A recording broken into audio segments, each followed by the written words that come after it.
Hello, isang mapagpalang umaga po sa ating lahat. Purihin ng Panginoon, narito na naman tayo para mag-aaral ng kanyang salita. At ang ating exhortation po or devotion for this morning ay pinamagatan po nating obedience is worship. At ang ating verse po ay mula sa 1 Samuel chapter 15 verse 22. Ang sabi po, "But Samuel replied, Does the Lord delight in burnt offerings and sacrifices as much as in obeying the Lord? To obey is better than sacrifice, and to heed is better than the fat of rams." Basahin po natin dito sa ating Our Daily Bread. So sabi po ng author, "While I was traveling with a chorale from a Christian high school, it was great to see students praise God as they led in worship in the churches we visited. What happened away from church was even better to see. One day, the group discovered that a woman had no money for gas, and they spontaneously felt led by God to take up a collection. They were able to give her enough money for several tankfuls of gas. It's one thing to worship and praise God at church, it's quite another to move out into the real world and worship Him through daily obedience. The student's example causes us to think about our own lives. Do we confine our worship to the church? Or do we continue to worship Him by obeying Him in our daily life, looking for opportunities to serve? In 1 Samuel chapter 15, we see that Saul was asked by the Lord to do a task. But when we review what he did in verse 20 and 21, we discover that he used worship or sacrifice as an excuse for his failure to obey God. God's response was, to obey is better than sacrifice. It's good to be involved in worship at church, but let's also ask God to show us ways to continue to give Him the praise He deserves through our obedience. Amen. So, ito po yung sinasabi ditong example, ano po, yung mga students daw ng choir. So, from a Christian school. So, sobrang na-bless yung ating author na yung mga kabataan na yun, yung mga students na yun ang nagle-lead ng worship dun sa churches na pinupuntahan nila. Ano po. Pero mas na-bless siya dun sa ginawa nila outside the church. Ano po. So, may na-meet sila na babae na wala daw na panggas. So, nilid sila ng Holy Spirit to make a collection. So, nag-ambag-ambag sila. At yung naibigay nila sa kanya ay equivalent pa sa ilang full tank ng gas. Ano po. So, so na-bless siya kasi napaisip siya, napa-reflect siya sa kanyang sarili. Ano po, na tayo ba, nag-worship ba tayo doon lang sa loob ng simbahan?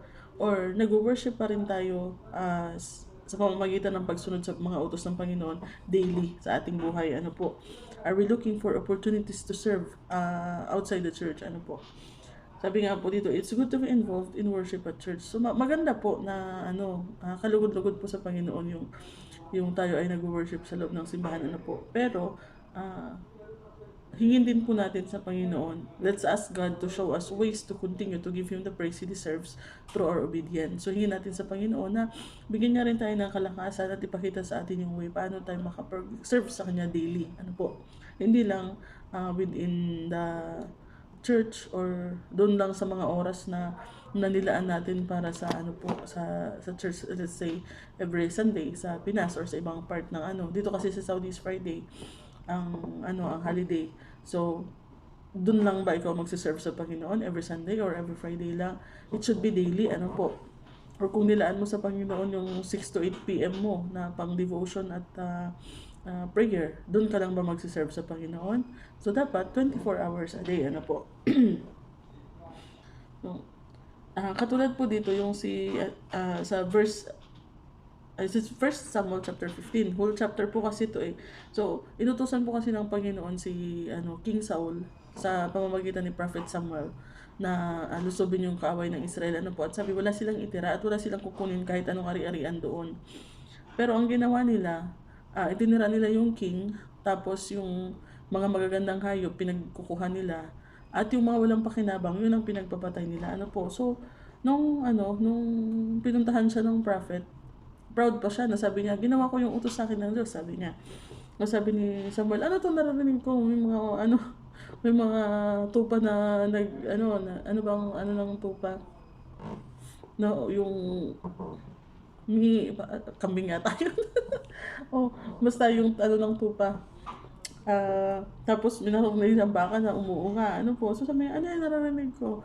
Tapos sabi niya, ay hindi, kinip namin yan kasi pang-sacrifice namin sa Panginoon, pang-offer namin ng pag-worship sa Panginoon.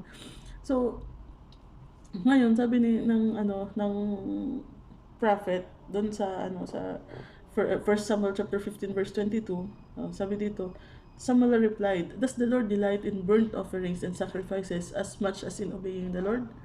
So mas nagagalak ba ang Panginoon sa offering kaysa sa pagsunod sa kanya? So sabi niya, to obey is better than sacrifice, and to heed or sa ang pakikinig or pagsunod is better than the fat of rams. So para sa ating Panginoon po, mas gusto pa niya yung tayo ay sumunod sa ipinagagawa niya kaysa hindi tayo susunod at magsasacrifice na lang tayo or mag-offer na lang tayo sa kanya. Ano po? May mga times po kasi na let's say nakagawa tayo ng or hindi natin sinunod ang pinapagawa sa atin ng Panginoon, or nakagawa tayo ng hindi naman niya pinapagawa sa atin. And then sabi natin, ay, hindi na lang ako ng tawa, nagko-fasting ako as a sign ng aking yung parang heartfelt na pagsisisi. Mas malulugod pa po ang Panginoon kung hindi mo na lang siya ginawa in the first place, or kung may pinapagawa siya, mas malulugod siya kung ginawa mo na lang yun in the first place. Ano po? Sabi nga niya, obedience is better than sacrifice.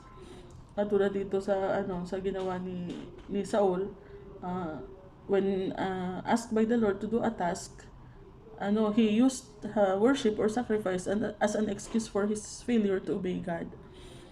So, kaya sinabi ng Panginoon na to obey is better than sacrifice. So sa atin pong buhay, mga Kristiyano, hindi na po nalulugod ang Panginoon dun sa papahirapan natin yung ating sarili o parang ipakita natin na nagsasakripisyo tayo. Ang gusto po, ang hinihingi po sa atin ng Panginoon is yung ating pagsunod.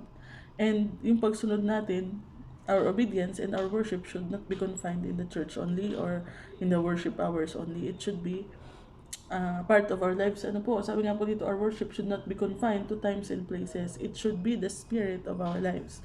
So, day by day, minute by minute, sumunod tayo sa Panginoon. Ipakita natin ang pag-worship natin sa Kanya sa pamamagitan ng ating obedience.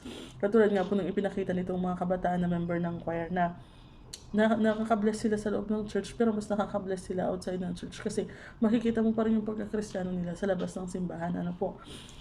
Kung inuudyukan tayo ng Panginoon at talagang utos naman ng Panginoon na tumulong tayo sa nangangailangan, then let's do it.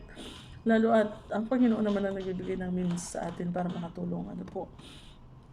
Kung inuudyukan tayo ng Panginoon na mag-share ng Word of God outside the church, let's do it. Ano pa ba yung mga pinapagawa sa atin ng Panginoon? Marami. Kung tayo ay mananalangin, hindi lang naman kailangan na sa loob ng simbahan tayo manalangin. Outside the church, let's do it.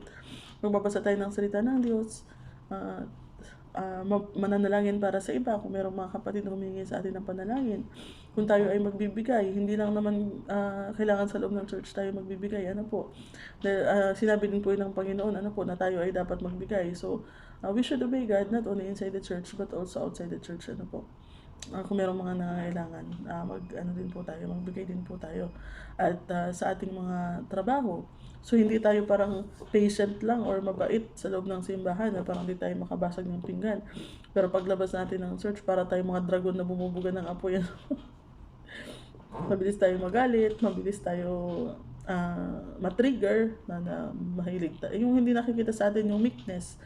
Sa loob ng church, parang napaka-humble natin, na nagpapasakop, ganyan. Pero pagdating sa trabaho, para tayong may mga sungay at buntot. Sabi nga,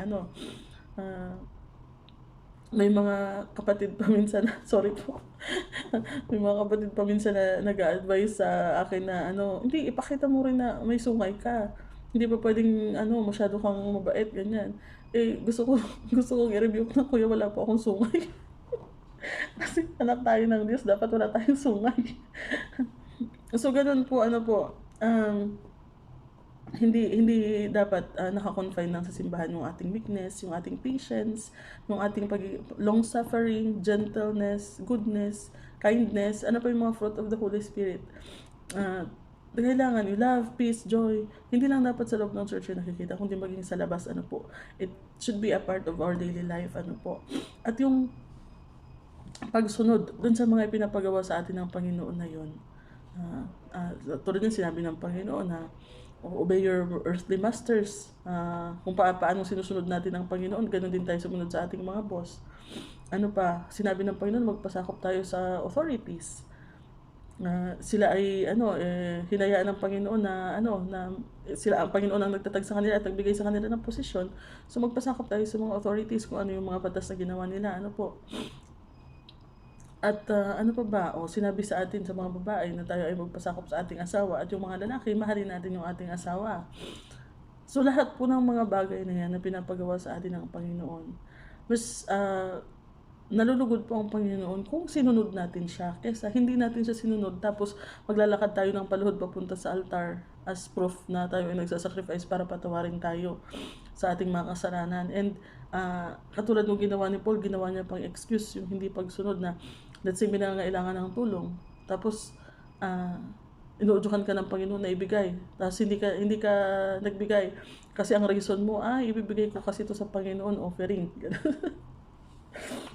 So, yung pagbigay po natin sa nangangailangan, it's an offering and worship to God. Ano po? Sabi nga ng Panginoon, parang ginagawa din natin sa Kanya pag tumutulong tayo sa nangangailangan. Ano po? So, let us not use worship or sacrifice as an excuse para sumunod tayo dun sa sa pinapagawa sa atin ng ating Panginoon. Ano po? Though, yung tithing po ay iba po yun. Ano po? Ang sinasabi ko po yung offering. Yung tithing is for the Lord, for the house of the Lord. The offering, pwede po nating ibigay sa mga nangangailangan. Ano po? Kasi yun din naman po yung niya sa church. Yung pinagagamitan niya usually sa church. Ano po? Na itutulong din naman natin siya sa pangangailangan. At syempre, kung inuudukan tayo ng Holy Spirit na tumulong, let us give. Ano po? So, nawa mga kapatid, ayun, pag sumikapan po natin sa tulong ng Diyos, sumingi tayo ng kalakasan sa Kanya na makasunod tayo dun sa mga nais niyang ipagawa sa atin, ano po. At iwasan po natin na gumawa ng excuses na gagawin pa natin excuse yung sa Panginoon, ano po, para hindi natin gawin yung mga bagay na pinapagawa niya sa atin. So, sabi po dito, our worship should not be confined to times and places. It should be the spirit of our life. So, hindi lamang po sa loob ng simbahan tayo dapat na nakikitaan ng kabutihan, yung mga mabubuting bagay, ano po, mabubuting pag-uugali, kundi dapat sa araw-araw na buhay natin, ano po, makikita sa atin yung pag-obey natin sa ating Panginoon, yung pag-worship natin sa ating Panginoon through obedience, ano po. So, purihin ang Panginoon. Tayo po ay manalangin, mga kapatid. Hallelujah. Salamat, Panginoon. Purihin ka sa inyong mga salita. Salamat sa magandang paalala, Panginoon, na mas nalulugod po kayo, Panginoon, sa pagsunod namin sa inyo kaysa sa sacrifice, Panginoon. And help us, O Lord, give us the strength, the courage, the wisdom, na sumunod sa inyo sa lahat ng pinapagawa nyo sa amin, day by day, minute by minute, Panginoon. Hindi po namin magagawa ito, Panginoon, if you will not empower us, O Lord. Kaya sa iyo po kami nananangan, Panginoon, hindi po sa amin sariling kakayahan, Panginoon. At continue to change us, Panginoon, kung ano pa po yung mga bagay sa amin na hindi pa po namin naisusuko. Meron pa po kaming mga pinapagawa ninyo na hindi pa namin nasusunod, O Lord. Help us, Panginoon. At hubugin niyo po kami sa araw-araw ng aming buhay. Salamat, Panginoon. And starting today, help us, Panginoon, na makasunod sa aming mga workplace man yan, sa aming school, sa aming mga tahanan. Help us to worship you by obeying your words, Panginoon. Salamat po muli. Bless this day, O Lord. Bless our workplaces, our schools, kung nasaan man kami ngayon, our homes. Lahat po ng hawakan ng aming kamay ay pagpalain niyo, Panginoon. Maraming salamat po muli. We pray all of this in Jesus' name. Amen. So yun, maraming salamat po sa inyong pakikinig at panonood, mga kapatid. Purihin ang Panginoon at ingat po tayo sa maghapon. God bless.